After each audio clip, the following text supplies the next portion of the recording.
anybody steal that from you. Don't let anybody steal your representation away from you.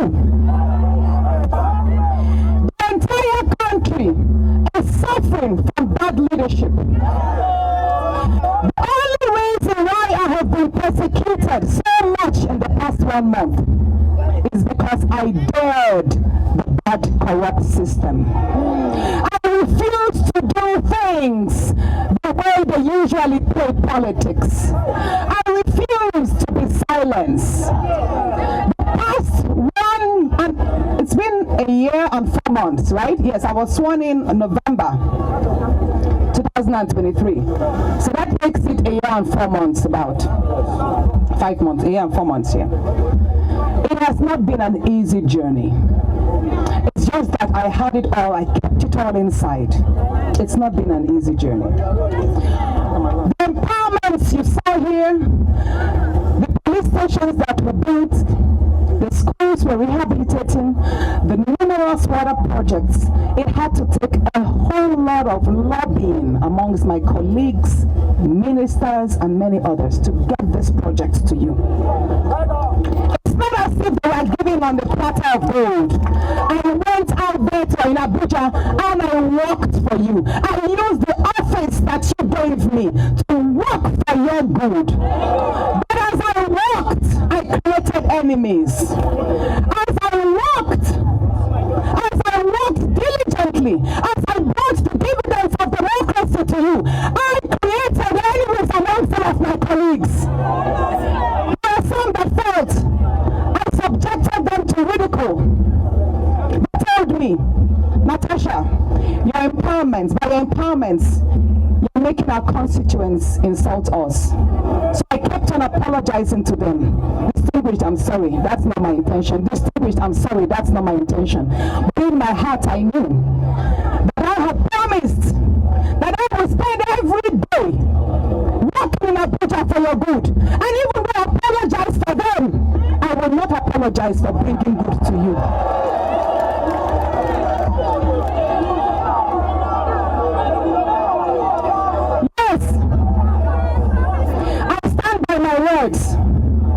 I was harassed by my Senate President, who thought it was normal for him to get what he wanted. A beautiful woman, I want you, so I should have you. But he didn't get that through me. Women are not cheap. Women are women of dignity. You might see an woman if she's divorced.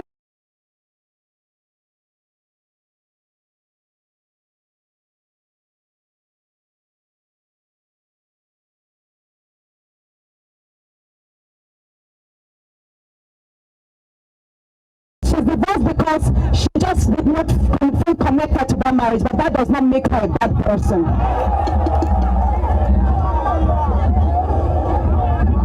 But I will say this, from the time I told him no, things got difficult for me there, but I still kept it here. I was still focused on my work.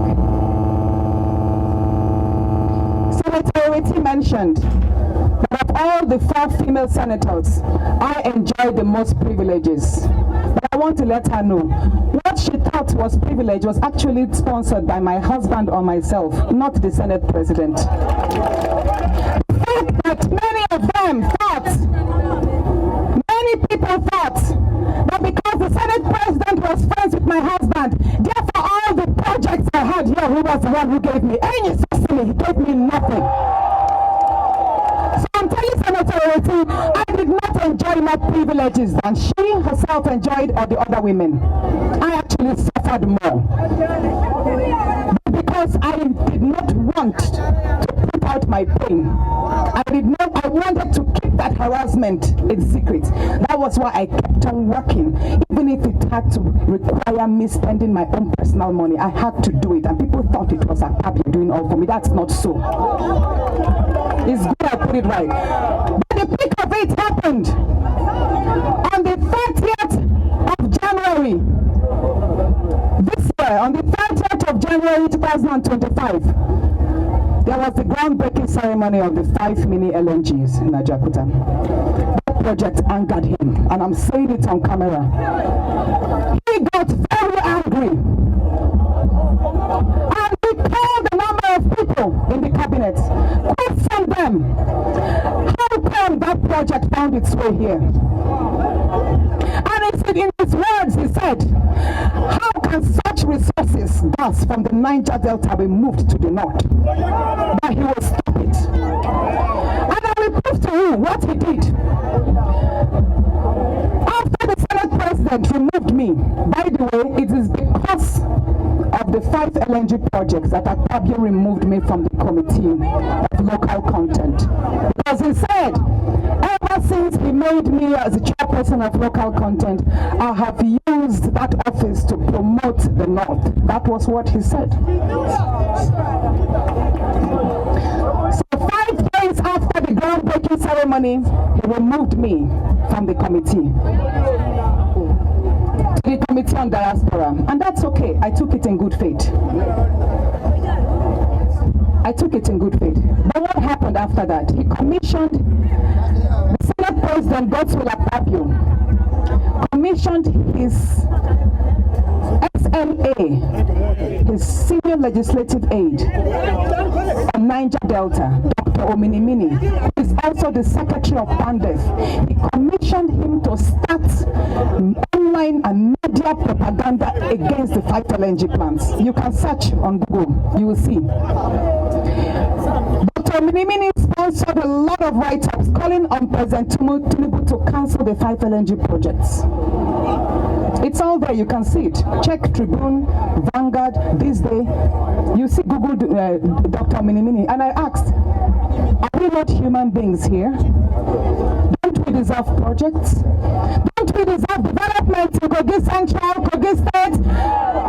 Is Kogi State not part of Nigeria?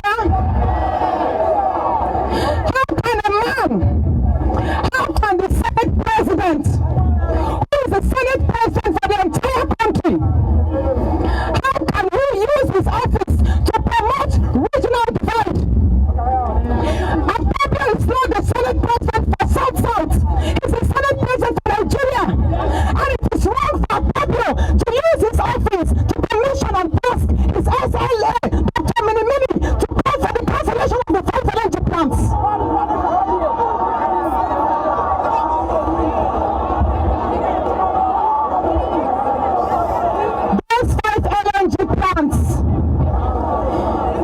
Those 5 LNG plants were approved by President Bola Ahmed Tinubu.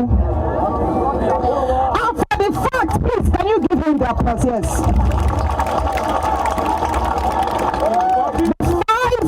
The five mini LNG projects, they were approved by an executive order of President Bola Ahmed Tinubu. Akpabio does not have the power to stop it. Akpabio does not have the power to stop that project.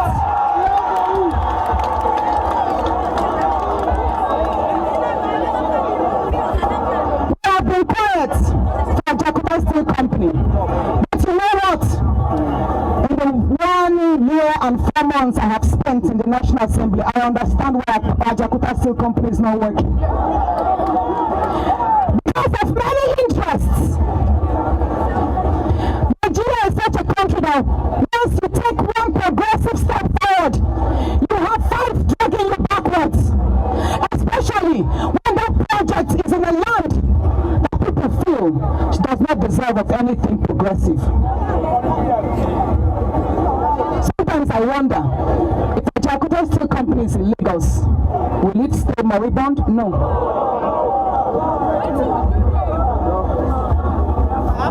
In summary, there's a whole lot happening right now, but a lot is politically motivated. And these people are using the institutions to silence me. And in silencing me, they are silencing you. You go green!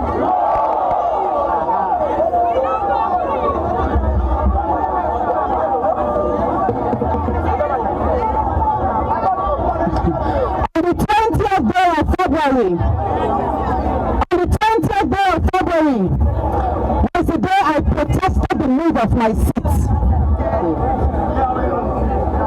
I walked into chambers and I was told by the staff, Senator, you're not sitting here anymore. Your seat is by the corner, near where the workers are sitting down. A corner where the cameras will not get to you. In summary, moving my seat from where I sat before was a way of taking away my visibility. And I said no. I will not move to that corner. I was not notified beforehand. I was not given a chance to ask, why are you changing my seat? Why can't you move somebody else there? Why me? But I will say this, that I have not told people before. 2 days before that day, a senator called me and said the Senate President had complained about my sitting in that position. And I asked why. He said each time the Senate President looks at the screen above me, and he sees me there, it angers him. I have not said this anywhere, but I'm saying it today. I was told about it 2 days before. And the night before that day, I mentioned to my husband, I said, the Senate President's hatred for me is deepening. You see, it got to a point whereby everything I did annoyed Akpabio. It got to that point where everything I did, the sheer presence of myself annoyed him. And that is what you call bullying. I was actually being bullied in the National Assembly by himself. Through his actions, I was being bullied. You know, I mentioned, and many of you know, for the past 8 months, I have not been speaking on the floor of the National Assembly. There was an incident that happened here in Oboke, where after a heavy rainfall, a grandmother and her child were swept off by the flood into an erosion. There was a gully there. I penned that down as a motion so I could read on the floor and have the Senate President call on the SGF's office, because they do have these ecological funds that take care of erosions. I penned that down. Twice I wanted to present it, he refused me. So what does that mean? Each time the Senate President denied me a chance of presenting a motion of your needs is a time he silenced you and deprived you of your rights as a citizen. So all the Senate President did to me the past 8 months, silencing my bills, silencing my motions, and not allowing me to participate in debates, he silenced the voice of Kogi Central. I need him to understand the gravity of that. Are you happy with this? So I was suspended. When it all got too much, I decided to table. By the way, after that seat move on the 20th, that was when I sat my husband and I told him everything that I was going through. I had to open up. So, after I went public with the sexual harassment, the day after I tabled the petition, I was suspended. I tabled my petition on the 5th of March 2025. On the 6th of March, I was suspended for 6 months. And they say my suspension is on the grounds of gross misconduct. And I ask, what exactly makes up the gross misconduct? Because I refuse to move seats. When there's a video of how the Senate President himself, when Saraki was a Senate President, you know how he behaved. I actually applied more decorum. I wasn't moving around as if I was going to fight. I didn't exchange words, and neither did I insult the Senate President. I minded what I said. I was very intentional. I put facts out. I said, Mr. Senate President, I'm not afraid of you. I'm not afraid. May Hianwa, I mean, what they call it. I'm not afraid of you. You want to suspend me? And for clarity again. For clarity. My outburst on that day to the Senate President was in response the fact that he told the sergeant at arms to take me out and told the clerk to prepare for my suspension while I was reading an order 10. If you watch that video, I stood up and I said, order 10, please, 3 times. I took the book and I started reading order 10. The Senate President forgot that his microphone was on. And he said, Sergeant at arms, take her out. I'm not his employee. Akpabio did not employ me. You can't tell people to, you can't instruct me to be taken out like I'm nobody. Because by telling me to be taken out, he was like telling the whole Kogi Central to be taken out. We are not fools. We are not fools.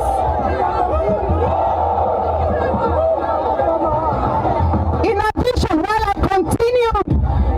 continued reading the other 10, the next thing he said, Clerk, prepare for her suspension. What does that tell you? He had been looking for a means of suspending me. He has been looking for an opportunity to get me out of that place. What that means is that my suspension was premeditated. It was planned. He had conceived it and March at 10:30 p.m. Mind you, 2 days before that, which was on the 12th, Akpabio had called Governor Dodo on the phone that he should commence my recall. But Governor Dodo told him it would be impossible. No, hold on. This was what Governor Dodo said on the 12th. Listen. He said,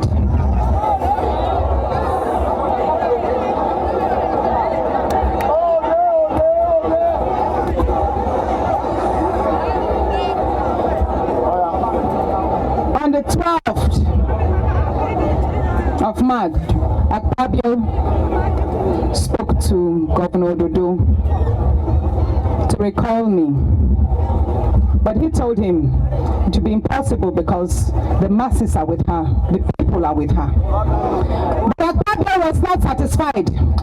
He then sent for Yaya Bello. And it was actually Senator Sukwa from Cross River that drove Yaya Bello from Hilton Hotel. I was informed of everything. And when I got to know, hold on, the meetings was in 2 folds. He told him to commence my recall. And that he was going to fund it. Of course, monies changed hands that night.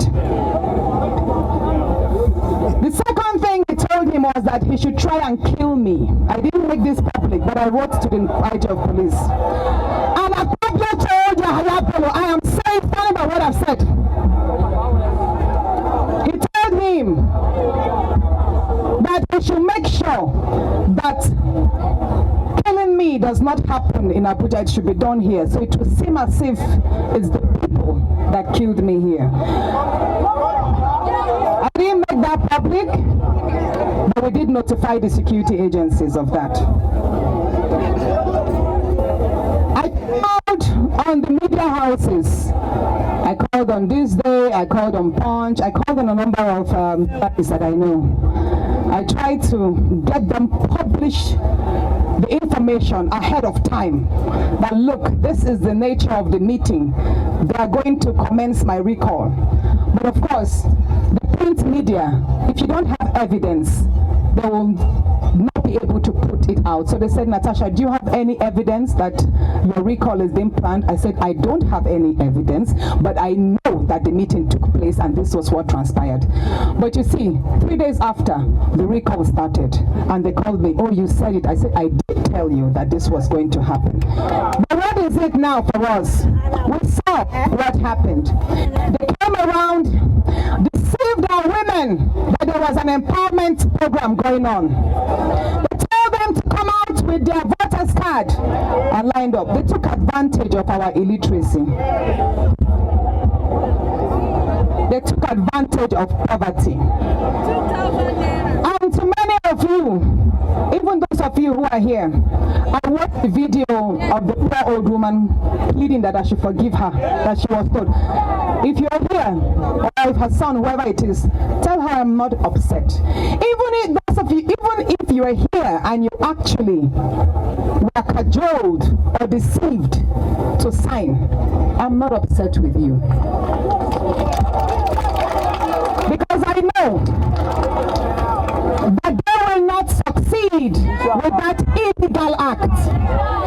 Allahu Akbar! Allahu Akbar! Allahu Akbar! Allahu Akbar!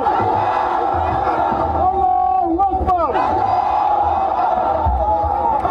The recall will not be successful by the grace of God. You see, the few videos that circulated and pictures were in Ododo's ward and Yahaya Bello's ward. Most parts of Kogi Central, there was no activity. So what did they do? They went into some rooms and assembled a few of them and started filling in the petitions themselves. That was what they did. And I believe INEC has been notified of this. And this actually is another litmus test on INEC to redeem its image. The whole country and the whole world is on INEC. The nature in which the petitions, 250,000, really? 250,000 here in Kogi Central came out in just about how many days? In 2 days? In 2 days, 250,000 people came out to sign petitions for the recall of the most performing senator in Nigeria. Are they for real? And anyway, it's an ego.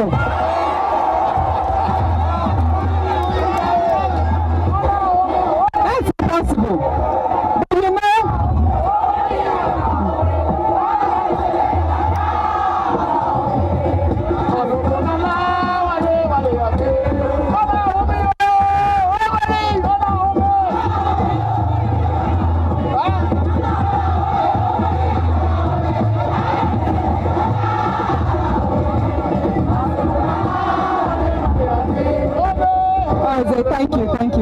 thank you.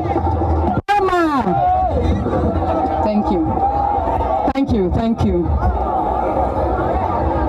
But you know, this is Nigeria. And we're a country trying to strengthen our institutions. But so far right now, our institutions, when I mean institutions, the judiciary, even the security arms, the agencies, and INEC itself, they are not perfect. And when something is not perfect and working optimally, that means there are rooms for some, should I say, misadventures to take place. So we must not fold our arms. We have seen, from my own personal perspective, what I see INEC doing is aiding and guiding the petitioners on how to perfect their illicit acts. The first time the petition was submitted, they didn't have address, phone numbers, and all of that. So INEC went out to guide them on how to submit information that will perfect their petition. And what did they do? The petitioners who were from the other party, the APC, now submitted a letterhead. What's the name of it? Kogi Central Political Frontier. Yes. And the address there was number 4, Oboroke by Oboroke. That address does not exist. And we ran a check on the status of registration of the association, which sponsored my recall, Kogi Central Political Frontier, and the CAC report came negative that that association is not registered. So I'm still waiting. I'm wondering why INEC has not yet made a statement to that effect, or sent people down to Oboroke here, which is just 5 minutes away, to ascertain whether that address is real, or have we stooped to the point whereby fictitious, non-existing associations and individuals can call for the recall of a senator. Are we in a kangaroo country? We should not allow that. So now, I don't know whether the process will be stalled, but we are in courts as well. Also, I don't know when they will come down here to verify you, but I will say this. If the time ever comes for the verification of the 250,000 people that signed for my recall, I trust that you will do right. I trust that you will speak. Yeah. On that day, yes, but whatever it is, I know that if that time ever comes whereby you will have to face the verification of the signatures, I trust that you will speak your truth. That you gave your mandates to Senator Natasha and you are not ready to lose her as a senator till the year 2027. And if we decide to continue, we will still win again if we decide. Because we know what we want. And we are tired of suffering from bad leadership. We are tired of being impoverished.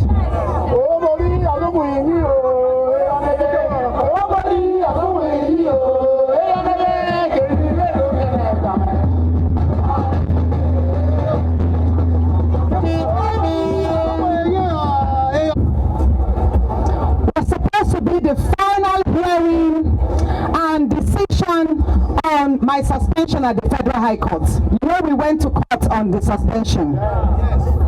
So the judge, Justice Egwato, was supposed to sit, take all the pleadings and decide, which I believe would have been in our favor. And that means we would have had the suspension quashed and I would have resumed the duties at the Senate. But what happened? As soon as the judge resumed, he recused himself from the case. What that means is he withdrew from himself from the case. And why was that? The moment the case was assigned to him, the Senate President wrote a petition against the judge. Wrote a petition to the NJC and the DSS. And we all know why. Maybe the judge refused to play game, and that's why they wanted to take him out. But what I am glad to know, allegedly, is that the night before the Tuesday, which is Monday the 24th, that some threats were made, and that was why the judge recused himself. Allegedly, I heard so. So what does that tell you? Even though we say judiciary is corrupt, there are some good heads in the judiciary. But again, these good people, they get harassed and intimidated to do bad things. In a way, I would say, God bless Justice Egwato. Even though I wish he did not recuse himself, I wish he had the courage to just sit that day and determine the matter on merit. But God bless him anyway. Our case has been assigned to another judge, forgotten her name, a lady. Justice Nyako, yes, Justice Nyako.